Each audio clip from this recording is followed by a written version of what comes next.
RMC, l'immanquable grande gueule. Il y a 30 ans, la médecine française attirait énormément de monde. Et nous avions des hommes et des femmes qui venaient de tous les pays du monde apprendre la médecine française et repartaient chez eux pour faire briller la médecine française.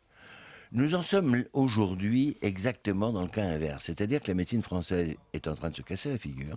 Ah bon? Nous n'avons plus de médecins hospitaliers, plus de médecins libéraux. Et donc on fait appel en disant est-ce que vous pouvez venir nous aider? C'est pour boucher les trous, en fait. C'est pour boucher. 35% des médecins hospitaliers sont étrangers. Je dis heureusement qu'ils sont là. Parce que sinon, il n'y aura pas l'hôpital. Mais est-ce qu'ils sont Est-ce bien qu'ils formés? sont bien formés? Non. Non. Non, c'est clair. Parce qu'il y a deux types de médecins. Regardez là ce qu'on vient de dire. 3 Roumains, 3 Français. D'où viennent ces 3 Français?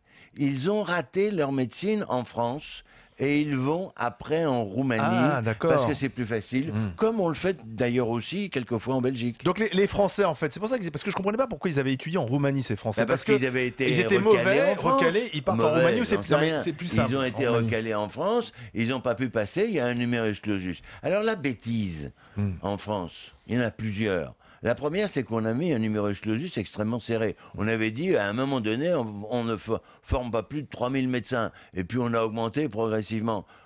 C'est absurde. Parce que si on élargit le numerus clausus, pour avoir un médecin, il faut 10 ans. Donc ça, c'est une première bêtise. La deuxième bêtise, et ce qui montre bien qu'ils ne sont pas aussi bons qu'on ne le pensait, c'est que ces médecins étrangers, ils ont le droit d'exercer à l'hôpital, mais ils n'ont pas le droit d'exercer en ville.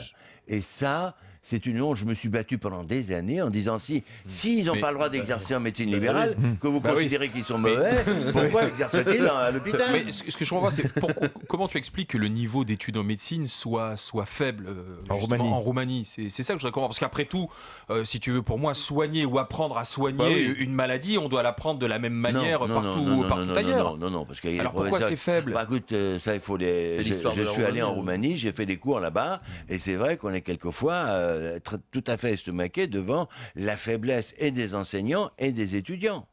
Bon, c'est tout. C'est une médecine. La médecine évolue, elle se modernise tout le temps. Le niveau n'est pas le même partout. Elle ne se modernise pas. RMC, 1, 2, 3, 4. l'immanquable grande gueule.